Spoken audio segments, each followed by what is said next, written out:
Hello दोस्तों, कैसे हैं आप सब। उम्मीद करता हूँ कि सब बढ़िया होगा। क्या आप जानते हैं कि भारत के किस शहर को संगम नगरी कहा जाता है। इस शहर की गिनती सिर्फ भारत ही नहीं बल्कि दुनिया के सबसे पुराने शहरों में होते हैं। ये वो शहर है जिसको सिर्फ एक दिन के लिए भारत की राजधानी बनाया गया था। भारतीय स्वतंत्रता संग्राम में ये जगह एक मुख्य केंद्र रहा। इसे प्रधानमंत्रियों की नगरी भी कहा जाता है क्योंकि अब तक भारत के 15 में से 7 प्रधानमंत्री यहीं से हुए हैं। यहाँ के अमरूद देश भर में खूब खाए जाते हैं। हर 12 साल में यहाँ पर कुंभ मेले का आयोजन किया जाता है जिसमें देश विदेश से करोड़ों की संख्या में श्रद्धालु आते हैं और त्रिवेणी संगम में डुबकी लगाकर खुद को धन्य महसूस करते हैं। दोस्तों, आज हम बात कर रहे हैं उत्तर प्रदेश की पवित्र नगरी प्रयागराज की, जो उत्तर प्रदेश राज्य का एक शानदार शहर है। तो चलिए बिना देर किए शुरू करते हैं आज की वीडियो। वर्तमान समय में प्रयागराज शहर की कुल आबादी 14,50,000 के आसपास है। एक शहर होने के साथ साथ प्रयागराज एक जिला भी है और पूरे जिले की आबादी 67 लाख के आसपास है। प्रयागराज उत्तर प्रदेश का ही नहीं बल्कि पूरे भारत के सबसे तेजी से विकसित होने वाले शहरों में से एक है। धर्म की बात की जाए तो यहाँ पर 76% लोग हिंदू समुदाय के हैं, तो वहीं पर करीब 22% लोग इस्लाम धर्म को मानते हैं। इसके अलावा 2% आबादी में सिख,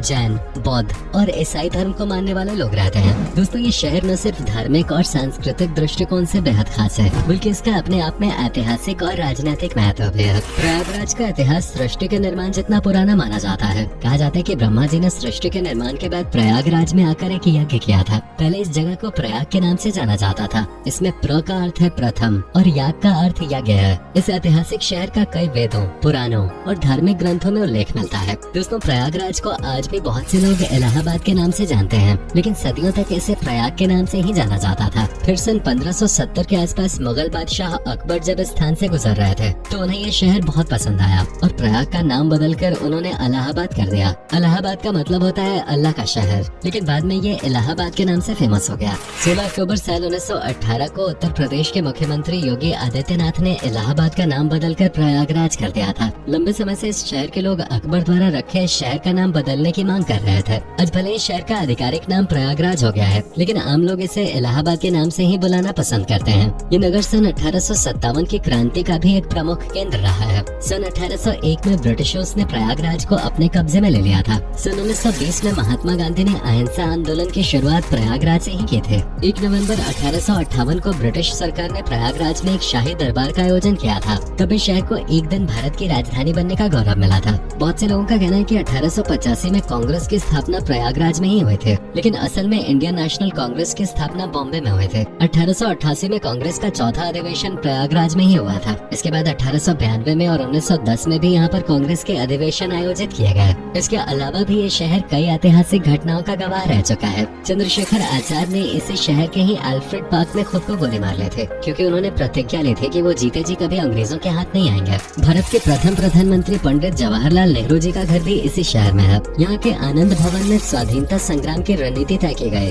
और अन्य कई खुफिया मुलाकातें यहाँ होती रहती थी। सबसे अच्छी बात यह है कि आज की पीढ़ी को पूर्व पुरुषों द्वारा की गई आजादी के आंदोलन के बारे में जानकारी देने के लिए आनंद भवन को एक टूरिस्ट प्लेस के तौर पर विकसित किया गया है, जहाँ आजादी के पहले की कई चीजें आप देख सकते हैं। प्रयागराज को सिटी ऑफ प्राइम मिनिस्टर्स भी कहा जाता है। जी हाँ, भारत के 15 में से 7 प्रधानमंत्री इसी शहर ने दिए हैं। जवाहरलाल नेहरू, लाल बहादुर शास्त्री, इंदिरा गांधी, राजीव गांधी, गुलजारी लाल नंदा, विश्वनाथ प्रताप सिंह और चंद्रशेखर का संबंध इसी शहर से है। साथ ही कई महान हस्तियां प्रयागराज से ताल्लुक रखती हैं, जिनमें हरिवंश राय बच्चन, अमिताभ बच्चन, सूर्यकांत त्रिपाठी निराला, ध्यानचंद और मुरली मनोहर जोशी जैसे नाम शामिल हैं। इस शहर का नाम सुनते ही सबसे पहले कुंभ मेले की तस्वीर दिमाग में आते हैं। 12 साल में एक बार महाकुंभ और 6 साल में एक बार अर्ध कुंभ का आयोजन प्रयागराज में होता है। इस दौरान देश विदेश से करोड़ों की संख्या में श्रद्धालु यहाँ आते हैं और त्रिवेणी संगम में पवित्र स्नान करते हैं। त्रिवेणी संगम में गंगा, यमुना और सरस्वती एक साथ मिलती हैं, लेकिन अगर आप यहाँ आकर देखेंगे तो पाएंगे कि सिर्फ यमुना और गंगा नदी ही नजर आ रही है।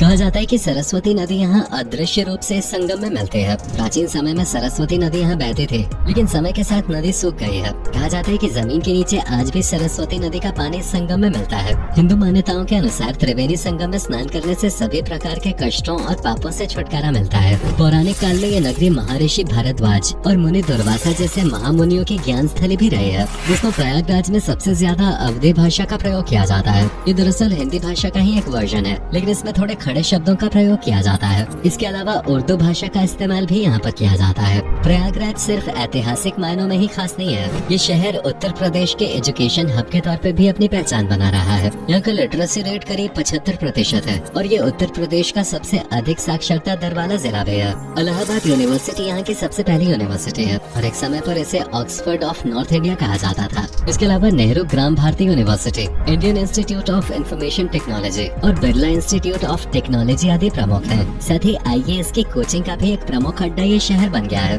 हर साल हजारों की संख्या में युवा IAS बनने का सपना लेकर इलाहाबाद आते हैं। प्रयागराज शहर अपने लाल अमरूद के कारण भी प्रसिद्ध है। यहाँ के मीठे अमरूद की बात ही अलग है। अगर आप ट्रेन में सफर कर रहे हैं और अमरूद बेचने वाले नजर आए तो समझ जाइए कि आप प्रयागराज के आसपास ही हैं। प्रयागराज को क्वेरी सिटी, संगम सिटी, टेंट सिटी और उत्तर प्रदेश की न्यायिक राजधानी के तौर पे भी जाना जाता है। यहीं पर उत्तर प्रदेश हाई कोर्ट का मुख्यालय मौजूद है, जिसकी स्थापना सन 1868 में की गई थी। इलाहाबाद की खूबसूरती बॉलीवुड की कई फिल्मों में भी दिखाई जा चुकी है, जिनमें ओमकारा, शादी में जरूर आना जैसी फिल्में शामिल हैं। प्रयागराज की जरदोरी एम्ब्रॉयडरी का काम भी काफी फेमस है। वहीं अगर बात करें यहाँ के खाने की तो आपको ढेरों स्ट्रीट फूड के ऑप्शंस मिल जाएंगे। अब यहाँ का समोसा खाए बिना मत जाइएगा। यहाँ पर शाम के नाश्ते के समय लोग समोसा खाना सबसे ज्यादा पसंद करते हैं। इसके अलावा गुड़ की जलेबी, नमकीन खाजा, रामदाना लड्डू, आलू पापड़, छोले कुलचे, पाव भाजी और साथ ही कई तरह की लाजवाब मिठाइयों का स्वाद आप प्रयागराज में ले सकते हैं। दोस्तों, प्रयागराज में आज भी वैदिक संस्कृति को जीवित बनाए रखने के प्रयास किए जा रहे हैं। यहाँ पर एक गुरुकुल चलाया जा रहा है। ये शिक्षा का एक केंद्र है जहाँ पर विद्यार्थियों को लौकिक शिक्षा के साथ साथ वेदों और पुराणों का भी ज्ञान दिया जाता है। प्रयागराज में घूमने के लिए भी ढेर सारी जगहें मौजूद हैं। चलिए अब हम आपको उन जगहों के बारे में बताते हैं जहाँ आप घूमने के लिए जा सकते हैं। त्रिवेणी संगम के बारे में हम वीडियो में पहले ही बात कर चुके हैं। इसके बाद आता है नैनी ब्रिज, जिसे यमुना ब्रिज के नाम से भी जाना जाता है। ये ब्रिज नैनी और प्रयागराज को आपस में जोड़ने का काम करते हैं। शाम होते ही सैलानियों के साथ साथ लोकल लोगों की भीड़ यहाँ पे लगनी शुरू हो जाती है। ये पुल तो एक फेमस सेल्फी पॉइंट बन गया है। अल्फ्रेड पार्क भी आप एक बार जरूर विजिट करें।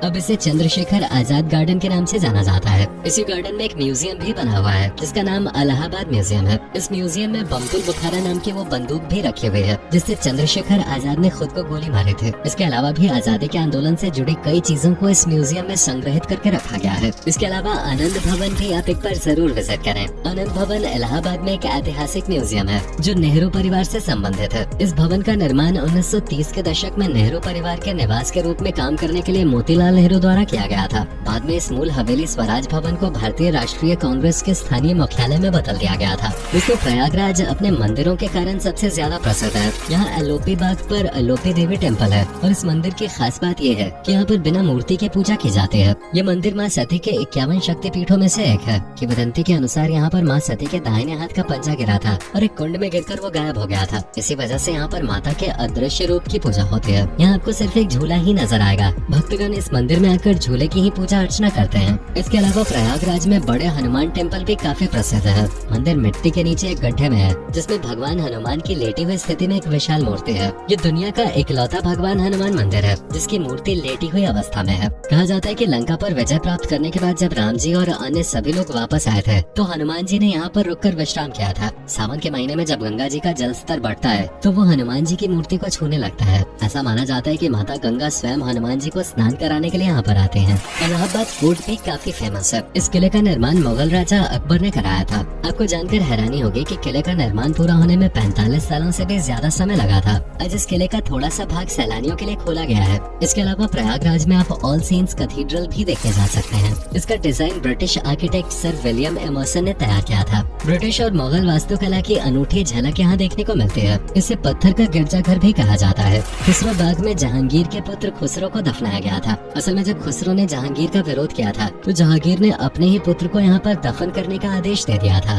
इनके अलावा आप सुजावन देवी टेम्पल, घंटाघर, मिंटो पार्क, रानी महल, समुद्र कूप जैसी जगह भी देखने के लिए जा सकते हैं। बता दें कि प्रयागराज को यूनेस्को ने साल 2017 में intangible culture heritage of humanity का नाम दिया था। साथ ही आपको बता दें कि कुंभ मेले के दौरान मौनी अमावस्या के दिन प्रयागराज की जनसंख्या 5 करोड़ से भी ज्यादा पहुंच जाती है, जिस वजह से एक दिन के लिए ये दुनिया का सबसे ज्यादा आबादी वाला शहर बन जाता है। प्रयागराज पहुंचने के लिए आप सड़क मार्ग, रेल मार्ग या हवाई मार्ग किसी भी माध्यम का प्रयोग कर सकते हैं। यहाँ पर 2 बस अड्डे हैं और कुल 8 रेलवे स्टेशन मौजूद हैं। भारत के सभी प्रमुख शहरों से प्रयागराज तक की ट्रेन आपको मिल जाएगी। प्रयागराज एयरपोर्ट एक डोमेस्टिक एयरपोर्ट है जिससे आप फ्लाइट के माध्यम से भी इस ऐतिहासिक नगरी तक पहुँच सकते हैं। तो दोस्तों, ये था भारत के सबसे पुराने शहरों में से एक प्रयागराज। उम्मीद करता हूँ कि आपको हमारा ये एपिसोड जरूर पसंद आया होगा। अगर आप में से कोई प्रयागराज से हमारी ये वीडियो देख रहे हैं तो कमेंट सेक्शन में हमें जरूर बताएं। आज के वीडियो में आपको प्रयागराज की कौन सी बात सबसे ज्यादा अच्छी लगी, और क्या कभी आप गए हो प्रयागराज, और गए हो तो आपका एक्सपीरियंस कैसा रहा, ये भी हमारे साथ शेयर जरूर कीजिएगा। और साथ ही इस वीडियो को अपने दोस्तों और रिश्तेदारों के साथ शेयर करना मत